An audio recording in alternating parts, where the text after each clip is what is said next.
Hello my dear friends, welcome to S class education.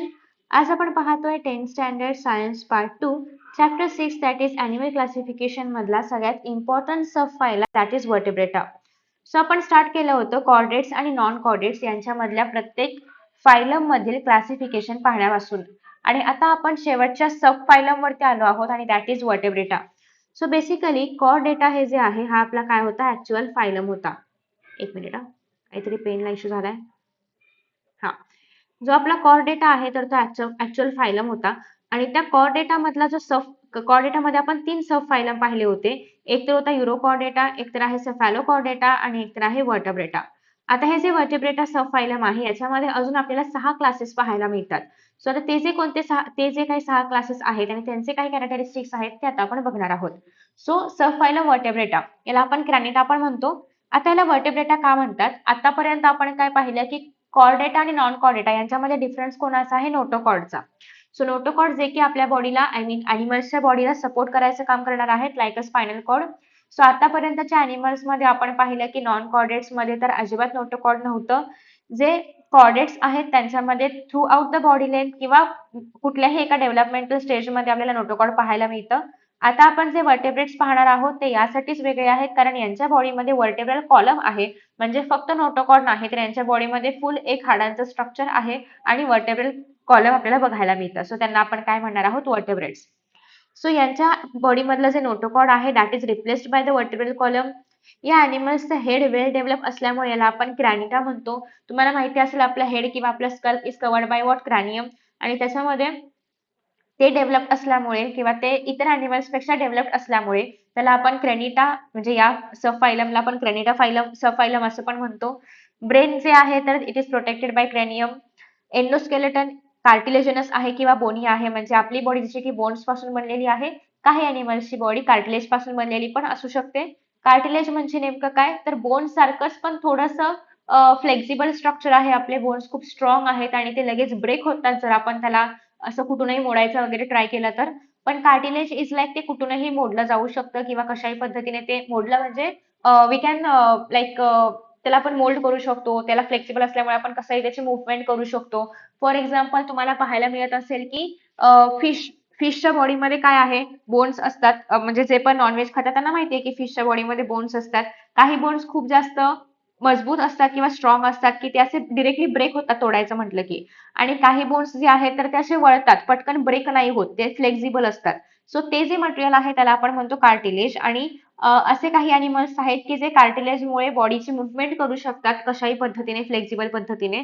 आणि काही असे पण अॅनिमल्स आहेत की ज्यांच्या बॉडीमध्ये बोनी स्ट्रक्चर आहे. ठीक आहे. सो हे जे एंडोस्केलेटन आहे म्हणजे आतलं स्केलेटन जे आहे तर ते बनलेलं आहे कार्टिलेज आणि बोन्स पासून. आणि बाहेरचं स्केलेटन जे आहे तर ते स्किनवालं असू शकतं, ते हेअर्सचं असू शकतं किंवा ते गिल्स असू शकतात जर ते हे असेल फिश वगैरे असेल तर. तर अशा पद्धतीने आपल्याला एक्झोस्केलेटन पण पाहायला मिळेल. सो आता इथून पुढे जे काही सगळे अॅनिमल्स येतील वर्टेब्रेटा सब फायलम मधले कुठल्याही क्लास मधले असू दे, या सगळ्यांमध्ये तुम्हाला हे कॅरेक्टरिस्टिक्स जे आहेत 5 तर ते कॉमन म्हणजे 4 तरी कॉमन बघायला मिळणार आहेत. 5वं कॅरेक्टरिस्टिक्स काय आहे की काही कॉर्डेट्स जे आहेत तर ते जॉलेस आहेत, त्यांना जबडा नाहीये.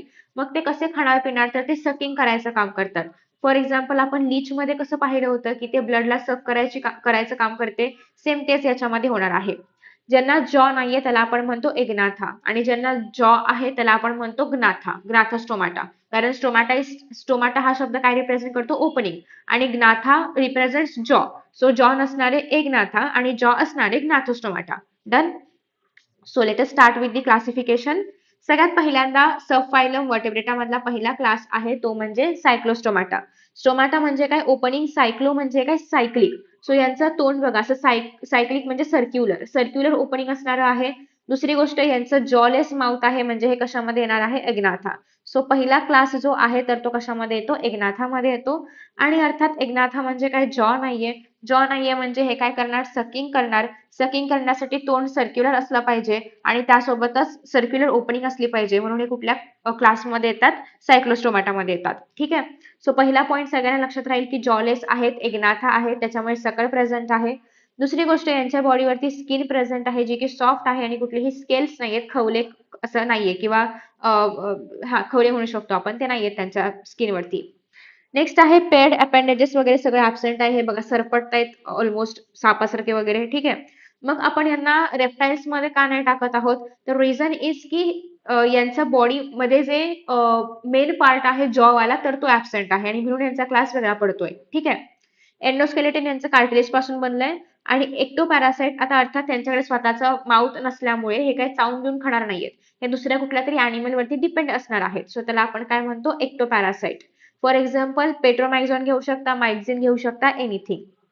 नेक्स्ट आहे पायसिस. पायसिस मध्ये कोण बिलॉंग करतं, फिश बिलॉंग करतं. आता पायसिस पासून पुढे जे काही सगळे अॅनिमल्स असणार आहेत किंवा सगळे क्लासेस असणार आहेत सगळे ग्नाथोस्टोमाटा मध्ये येतात. सगळ्यांना इथून पुढे जॉ आहे. फक्त सायक्लोस्टोमाटा वाल्यांना जॉ नाहीये, तेच फक्त एग्नाथामध्ये येतात. ठीक आहे. So fish. आता अगेन फिश हे जे आहेत तर हे कुठे राहतात, एक्वॅटिक आहेत. त्याच्यामुळे ह्याचं काही हॅबिटेट लक्षात ठेवायची गरज पडणार आहे का, नाही. तुम्ही ते मनाने पण लिहू शकता की ते फ्रेश वॉटरमध्ये राहतात, ते मेरीन वॉटरमध्ये राहतात, जे काही असेल ते. दुसरी गोष्ट, फिश जे आहेत किंवा पायसीज मधले जे अॅनिमल्स आहेत त्यांचं ब्लड जे आहे तर ते कोल्ड असतात. सो त्यांना आपण पॉयकिलोथम्स किंवा कोल्ड ब्लडेड असं पण म्हणू शकतो. तुम्ही लहानपणी सगळ्यांनी फिश ड्रॉ केलं असेल तर फिशचा शेप कसा आहे, अशा पद्धतीने स्पिंडल शेप आहे. राईट. स्पिंडल शेप का आहे, तर त्याला पाण्यामध्ये प्रॉपर मुवमेंट करता यावी, वॉटर रेझिस्टन्स कमी करता यावं, यासाठी स्पिंडल शेप आहे. तर ते लिहायचं सेकंड पॉईंट. अर्थात फिश आहे म्हटल्यानंतर स्विमिंग करणार तर त्याला ते इझी झालं पाहिजे. कशामुळे होते, स्पिंडल शेपमुळे. ठीक आहे. दुसरी गोष्ट, तुम्हाला इथे बघा फिन्स बघायला मिळतात. तर काही फिन्स पेअर्ड आहेत. हे बघा, हे पेअर्ड आहे पण ह्याचं पेअरिंग मिसिंग आहे, म्हणजे पेअर मिसिंग आहे. तर अशा पद्धतीने काही फिन्स पेअर्ड असतात, काही फिन्स अनपेअर्ड आहेत. आणि फिन्स का आहे, तर स्विमिंग करायला हेल्प करतं. एक्झोस्केलेटन जे आहे तर ते स्केल्स पासून वगैरे बनलं असावं आणि एंडोस्केलेटन जे आहे तर ते कार्टिलेजचं असणार किंवा बोनी असणार. अगेन मी तुम्हाला याच्या आधी पण याचं एक्झाम्पल दिलेलं आहे. आपण हे पण बघितलंय की यांच्यामध्ये जे आहेत तर ते गिल स्लिट्स प्रेझेंट आहेत. सो जेव्हा फिश पाण्यामध्ये असतात आणि जेव्हा ते रेस्पिरेशन करतात तर तेव्हा ते गिल्स गिल्स जे आहेत, गिल्स म्हणजे काय, या ठिकाणी बघा तुम्हाला गिल्स स्लिट्स बघायला मिळते. तिथून हवा त्यांच्या बॉडीच्या आतमध्ये जाते. सो गिल्सच्या हेल्प करून ते रेस्पिरेशन करत असतात. एक्झाम्पल मध्ये रोहू, पॉम्फ्रेट. तुम्ही जर नॉन व्हेजिटेरियन असेल तर तुम्हाला फिश नावं जी काही माहिती असतील, फक्त एवढंच की नावं जी आहेत तर ती बोंबील वगैरे असं लिहू नका. जी ऍक्च्युअल नाव आहे त्याच्यामधली तर ती लिहू शकता. फक्त तुम्हाला काही नावं जर एक्स्ट्रा माहिती असतील तर ती लिहिली तरी पण चालतील, पण ती इंग्लिश आणि सायंटिफिक नावं पाहिजेत. ठीक आहे. डॉगफिश अगेन इझी आहे. स्कोलिओडॉन नाही आठवलं, डॉगफिश लिहिलं तरी पण चालणार आहे. ठीक आहे. नेक्स्ट. Next is amphibia. तर अॅम्फिबिया रिप्रेझेंट्स व्हॉट बोथ किंवा दोन असं काहीतरी. ठीक आहे, दोन्ही सिच्युएशन्स. सो अॅम्फिबियामध्ये येणारे जे काही अॅनिमल्स आहेत तर ते वॉटरवरती पण राहतात, वॉटरमध्ये पण राहतात आणि लँडवरती पण राहतात. सो वॉटर आणि लँड दोघांचे हॅबिटेट असणारे जर कुठले अॅनिमल्स असतील तर ते कशामध्ये येतात, अॅम्फिबियामध्ये येतात. ठीक आहे. मग आता ह्यालाच तुम्हाला कसं लिहायचं आहे की these animals are strictly aquatic आहेत during larval stage. So larval stage म्हणजे काय, इनिशियल स्टेजेसमध्ये हे फुल्ली कसे आहेत, एक्वॅटिक आहेत. ठीक आहे. नेक्स्ट आहे, आणि अर्थात एक्वॅटिक आहे म्हणजे फक्त काय करणार आहेत, ते एक्वॅटिक रेस्पिरेशनच परफॉर्म करणार आहेत. एक्वॅटिक रेस्पिरेशन म्हणजे काय, स्किनने रेस्पिरेशन करणार आहेत. आणि दुसरी गोष्ट, जेव्हा ते लँडवरती राहतात तेव्हा ते अडल्ट स्टेजमध्ये येतील तेव्हाच ते लँडमध्ये राहणार आहेत. आणि लँडमध्ये राहिल्यानंतर ते एरियल रेस्पिरेशन पण करू शकतात आणि एक्वॅटिक पण करू शकतात. सो मग लँडवरती जेव्हा ते मोठे होऊन येतील तेव्हा मग ते त्यांच्या लंग्सने पण रेस्पिरेशन परफॉर्म करू शकतात. अर्थात तुम्ही याच्यासाठी फ्रॉग एक्झाम्पल लक्षात ठेवू शकता. फ्रॉगचे पाय बघा, तिकडे आणि इकडे दोन दोन पाय आहेत. सो पेअर्ड अपेंडेजेस प्रेझेंट आहेत. ठीक आहे. यांच्या पायावरती कुठल्याही प्रकारचं नख किंवा क्लॉज नाहीयेत. ठीक आहे. सो हे पण लिहू शकता. यांच्या बॉडीवरती ना कुठलीही एक्झोस्केलेटन नाहीये. म्हणजेच काय की डिरेक्टली स्किन प्रेझेंट आहे. आणि सगळ्यात महत्वाची गोष्ट म्हणजे skin is without any derivative आणि मॉइस्ट ठेवली जाते. का, तर पाण्यामध्ये असताना वॉटरमध्ये जेव्हा ते राहणार आहेत, एक्वॅटिक जेव्हा ते असणार आहेत, मग ते लार्वा स्टेटमध्ये असो किंवा अडल्ट स्टेटमध्ये असो, त्यांना त्यांच्या स्किनने रेस्पिरेशन करायचं आहे. त्यामुळे स्किनवरती कुठलाच अजून एखादा लेअर असून चालणार नाहीये. ठीक आहे. यांच्यामध्ये कुठेही तुम्हाला एक्सटर्नल इयर्स नाही बघायला मिळणार, पण टिम्फॅनम प्रेझेंट आहे जे की इयर लाईकच बिहेव करतं. नेक बघा यांच्यामध्ये ऍबसेंट आहे. डिरेक्टली इथे माउथ आहे आणि इथे डिरेक्टली त्यांचं ट्रंक आहे किंवा बॉडी आहे, कुठंच नेक प्रेझेंट नाहीये. So neck is absent. Eyes बघा यांचे बाहेर आलेले आहेत. सो आईज कसे आहेत, प्रॉमिनंट आहेत. आणि नेक नसल्यामुळे त्यांना डोळे मागे इकडे फिरून वगैरे सगळं बघावं लागतं. ठीक आहे. एक्झाम्पल मध्ये फ्रॉग घेऊ शकता, टोड घेऊ शकता, सॅलमेंडर आहे, एक्सेट्रा. सो अॅम्फिबियन्स मध्ये तुम्ही फक्त फ्रॉग जरी लक्षात ठेवलं तरी पण तुम्ही त्याच्या अकॉर्डिंगली सगळे आन्सर्स जे आहेत तर ते लिहू शकता. ठीक आहे. नेक्स्ट आहे क्लास रेप्टिलिया. सो रेप्टिलिया क्लासमध्ये कोण कोण येतात, तर जे पण सरपटणारे प्राणी आहेत तर ते सगळे रेप्टिलिया क्लासमध्ये येतात. आता अर्थात सरपटणारे प्राणी आहेत, जे प्राणी आहेत त्याच्यामध्ये काय काय येतं, लिझार्ड घेऊ शकता, लक्षात ठेवू शकता, किंवा स्नेक लक्षात ठेवू शकता. ठीक आहे. So according to the course of animal evolution, these are the first true terrestrial animals. So basically आपण काय बघितलं, सायक्लोस्टोमाटा असेल म्हणजे कॉर्डेट्स मध्ये स्पेसिफिकली, किंवा त्याच्या आतमधले त्याच्या आधीचे सगळे जे काही कॉर्डेट्स आहेत, सेफॅलो कॉर्डेटा असेल, युरो कॉर्डेटा असेल, ते दोघंचे दोघं कसे होते, एक्वाटिकच होते. इवन स्टार्टेड विथ वर्टेब्रेटा, त्याच्यामध्ये पण सायक्लोस्टोमाटा, पायसिस, हे पण दोघंचे दोघं फुल्ली एक्वाटिक होते. त्याच्यानंतर आपण अॅम्फिबियन्स पाहिले ज्याच्यामध्ये एक्वाटिक आणि टेरेस्ट्रियलला सुरुवात झाली होती. आणि आता मात्र आपण असे काही अॅनिमल्स पाहतोय जे कम्प्लिटली टेरेस्ट्रियल आहेत आणि पहिल्या इव्हॉल्युशन मधले पहिले असे फुल्ली टेरेस्ट्रियल वर्टेब्रेट्सला आपण सुरुवात करणार आहोत. ठीक आहे. सो टू टेरेस्ट्रियल वर्टेब्रेट्स आहेत, हे पण कोल्ड ब्लडेडच आहे. इथून पुढे म्हणजेच रेप्टिलिया क्लासच्या नंतर जे पण क्लासेस येतील ते सगळे वॉर्म ब्लडेड असणार आहेत. रेप्टिलिया पर्यंत सगळे कोल्ड ब्लडेडच असणार आहेत. बेसिकली कोल्ड ब्लडेड म्हणजे काय, तर ते स्वतःचं टेम्परेचर स्वतः मेंटेन नाही ठेवू शकत. फॉर एक्झाम्पल आपल्या बॉडीमध्ये 37°C हे टेम्परेचर ठरलेलं आहे, म्हणजे आपल्या बॉडीमधलं ब्लड हे त्याच अकॉर्डिंगली असणार आहे. किंवा आपण जर थंडीच्या भागामध्ये गेलो तर असं होतं का की आपल्या बॉडीच्या आतमधलं टेम्परेचर -10 आहे बाहेर, तर आतमधलं पण -10 जात आहे. किंवा असं झालं की आपण खूप हॉट रिजन मध्ये गेलेलो आहोत किंवा खूप वॉर्म रिजन मध्ये गेलेलो आहोत, त्या ठिकाणी बाहेरचं टेम्परेचर ऑलमोस्ट 45° आहे, तर आपल्या बॉडीच्या आतमधलं पण 45° वर जातं का, तर नाही. तर आपली बॉडीमध्ये स्किन जे आहे किंवा इतर बॉडी पार्ट जे आहे, ब्लड जे आहे, तर ते सगळे आपल्या बॉडीला त्या त्या सिच्युएशन नुसार अकॉर्डिंग टू द बॉडीची रिक्वायरमेंट त्या टेम्परेचर नुसार बॉडीमध्ये मेंटेन राहायला हेल्प करतात. ठीक आहे. पण कोल्ड ब्लडेड वाले अॅनिमल्स असं नाही करू शकत, त्यांचं सराउंडिंग नुसार टेम्परेचर बदलतं, मग ते पॉझिटिव्ह निगेटिव्ह जे काही असेल त्यानुसार. ठीक आहे. सो त्यांना आपण म्हणतो कोल्ड ब्लडेड किंवा पॉयक्युलोथर्म्स. नेक्स्ट आहे they creep on the land as their body cannot be lifted up. So हे त्यांची बॉडी नाही उचलू शकत, सो ते सरपटतात जमिनीवरती.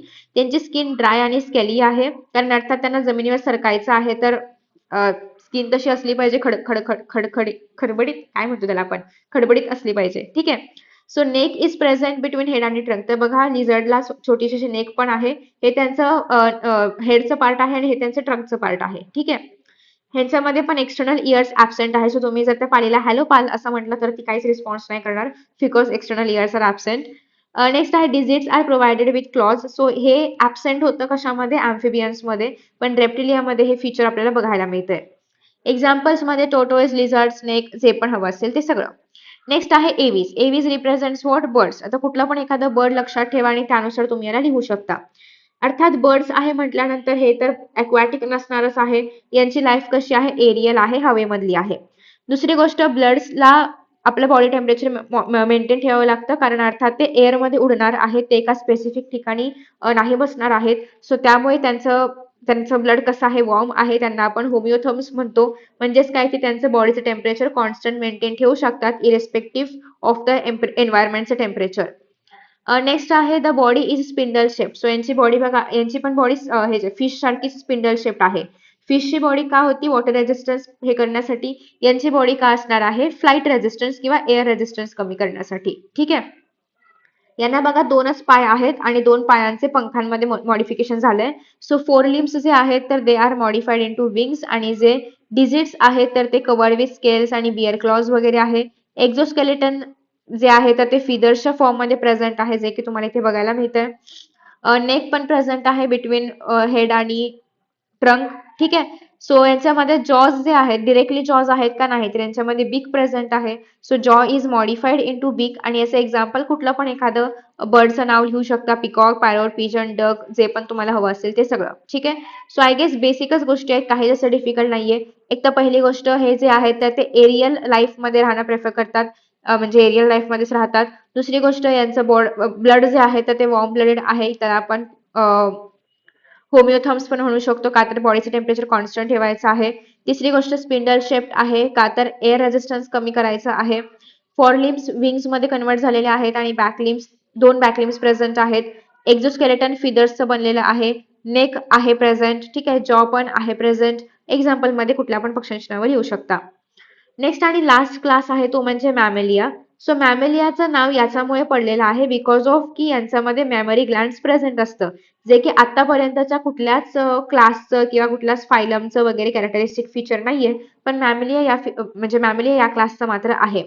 सो बेसिकली यांच्याकडे म्हणजे मॅमल्समध्ये एकतर यंग वन्सला बर्थ दिलं जातं किंवा एग्सच्या फॉर्मॅटमध्ये पण ते जन्म घेतात.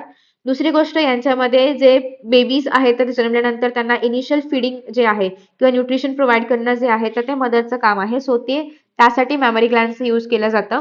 हे ॲनिमल्स पण वॉर्म ब्लडेड आहे. तुम्ही याच्यामध्ये स्वतःचं एक्झाम्पल ठेवू शकता कारण आपण सगळे मॅमेलियालाच बिलॉंग करतो. नेक्स्ट आहे यांची बॉडी जी आहे तर ती बघा हेड प्रेझेंट आहे, मागे नेक प्रेझेंट आहे, खाली ट्रंक प्रेझेंट आहे. इवन काही ह्याला मॅमल्सला टेल पण प्रेझेंट असते. ठीक आहे. सो डिजिट्स जे आहेत तर त्याच्यावरती नेल्स प्रेझेंट आहे. तुमचे स्वतःचे जे काही फीचर्स आहेत ते सगळे तुम्ही याच्यामध्ये लिहू शकता की हार्ट वेंट्रल आहे, वर्टिब्रल कॉलम सगळ्या स्टेजेसमध्ये जे आहे तर ते प्रेझेंट आहे. सो या सगळ्या गोष्टी पण ऍड करू शकता. नेक्स्ट आहे एक्झोस्केलेटन जे आहे तर ते हेअर्स पासून किंवा फर पासून बनलं आहे. मग ह्युमन असणार, एलिफंट आहे, कांगारू आहे, डॉल्फिन आहे, एक्सेट्रा. सो अशा पद्धतीने आपण सगळे जे क्लासेस आहेत सब फायलम वर्टिब्रेटाचे तर ते कव्हर केलेले आहेत आणि आय होप की तुम्हाला हे कळले असतील. Thank you so much for watching this video and see you in the next video. Bye bye.